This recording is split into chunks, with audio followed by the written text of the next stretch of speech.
Hi there friends, I'm Cassie Trask and welcome back to the Scrapbookpal YouTube channel. Today we're going to be playing with some Hero Arts products. Let me tell you what we're using. This is the Special Day Butterfly Bundle. So it has a stamp set and the matching die to go along with it. I really love the cuteness of these stamps. Really great, and it also goes perfectly with the Hero Arts Whimsy Floral Bold Prints background. We're also going to be bringing in some Distress Watercolor pencils. This is set number 2. And then we also have some Distress Watercolor paper. We're going to do something fun today. We're going to make our background by coloring directly onto that background stamp.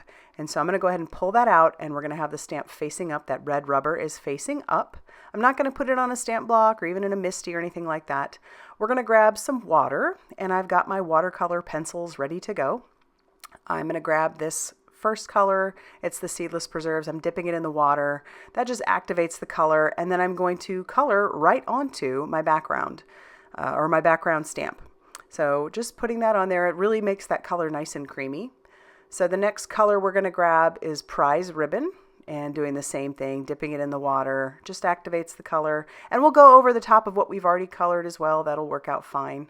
Next up is some Twisted Citron, and same thing. And we'll go over some of that Prize Ribbon also. The mixing of the colors is really pretty. And then that final color is the Fossilized Amber that we're going to grab. And again, just going all the way to the top, trying to get that across. I'm grabbing some of that Distress Watercolor paper. I'm going to spritz that with a little bit of water just to make sure it's nice and wet. Grab a piece of copy paper, push down really nice and hard, and check out that background. Doesn't that look great? It's really pretty, and what an easy way to do it. And I have plenty of color on there to make another background, but I need that other watercolor paper for something else. So I'm just grabbing a regular piece of cardstock. I didn't spritz it with water again, but check it out. Now we have another background for another time. So we'll clean up our mess, and then we can move on to getting some more stuff going.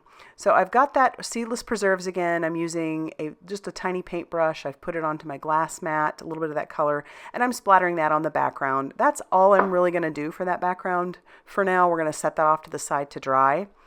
And then I'm going to use that Seedless Preserves again on the side of this piece of paper, or this is the Distress Watercolor paper again, coloring right onto the paper, and gonna take my water brush that has some water on it and just spread that color around. Obviously, these are formulated to work really well together, which is great. And I use these watercolor pencils in several different ways. You've seen me use it right on the paper. You've seen me now use my water brush right to the side of the pencil as well. And that you can pick up color that way also. You can color onto your glass mat and pick it up and paint that way. There's a lot of great ways to use these pencils, and I am a big fan. So I've got what I want on that piece of paper, and we're going to clean up our mess, and then we're going to move on to doing some stamping. All right, we'll still use that water because we are going to watercolor our images, but we're going to bring in the stamp bundle. Once again, that's the Special Day Butterfly Bundle. So it has stamps and dies. We're going to put this into our mini MISTI just because I want to make sure that I stamp it really well. And because I want to watercolor this, I am using some VersaFine Clair Nocturne ink, which is a pigment ink, and it is perfect for watercolor because it is waterproof. All right, I'll pick out the sentiment that I want and the image that I want. But you could make a fun little set of these using all the images really and make a bunch of those backgrounds. All right, inking it up with that VersaFine Clair Nocturne ink, stamp that down onto the watercolor paper. And again, we'll do it one more time. And then we can clean up our mess and pull this out and start watercoloring our image. All right, so I'm going to go directly onto the paper to start. And I'm just putting it in the areas where I want it to be darkest. I'm not going to color in the whole image. You could do that, but I don't want to do that. I want to drag some of that color around so that it's darker where I think that the darkest parts would be and lighter where I pull that color. So towards the ends of the petals, it'll be a little bit lighter. And we're going to build this up just like you normally would with any sort of watercolor. You know, build up in layers. That's just watercolor seems to work best that way. And then while that's drying, I'll start working on the leaves with some more of that Twisted Citron. We're just going to use all the same colors that we've already done, except for when we want to do a little bit of shadowing and shading, I'll bring in some other colors. Just adding a little bit around. And then once again, we'll spread that color out using our water and our water brush. And then it ends up lighter towards the tips of our leaves. You'll notice I did add a little bit of the green to the edges of the inside of the flower. And I kind of like the way that looks. It makes it look like this flower is still a little bit young. And I'm grabbing some of that color from our fossilized amber and just kind of pouncing that color into those darker areas. I'm not done with the flower yet, or the petals yet. I'm going to add more color later on, but we'll let that dry a little bit, and then we'll move on to the leaves. Same sort of situation, do the same thing. And then we're going to bring in some of that vintage photo, and that's going to go in the center. So we'll just color that right into the center. I'm playing around with that color quite a bit because it really does lighten up a lot, and I don't want it to be that light in the center, so I'm going to bring in some more of that color, bringing the color from the pencil to my water brush. And I'm starting to really love how that's looking good. Next, I want to bring in some spiced marmalade. We're going to use that on the petals just to add a little bit of depth to that color. And I am once again taking my water brush to the pencil itself. And I think that just adds a little bit extra to the color of the petals. And then you can just blend it out because you can reactivate the color that's already on there.